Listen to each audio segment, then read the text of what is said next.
থাকেন বিক্ষুব্ধরা। রাত ৮টার পরপরই ফটক ভেঙে ভবনের ভেতরে প্রবেশ করেন শিক্ষার্থী জনতা। তাদের কেউ কেউ হাতে থাকা লাঠি ও ভারী বস্তু দিয়ে স্থাপনার বিভিন্ন অংশে ভাঙচুর করেন। রাত ৯টার দিকে ভবনের একটি অংশে জ্বলতে দেখা যায় আগুন। শিক্ষার্থী জনতা বাড়ির ভেতরে এবং বাইরে অবস্থান করে স্লোগান দিতে থাকেন। বিক্ষোভ ভাঙচুর চলার সময় আইন শৃঙ্খলা রক্ষাকারী বাহিনীর সদস্যদের আশেপাশে দেখা যায়নি তেমন।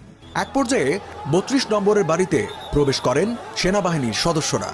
এ সময় উপস্থিত ছাত্র জনতা হইচই শুরু করলে সেনা সদস্যরা সেখান থেকে বের হয়ে মিরপুর রোডে অবস্থান নেন। পরে বুলডোজার দিয়ে গুঁড়িয়ে দেয়া হয় বাড়িটি। প্রায় একই সময়ে দেশের বিভিন্ন স্থানে আওয়ামী লীগের নেতাকর্মীদের বাড়িতে হয় হামলা ও ভাঙচুর। খুলনায়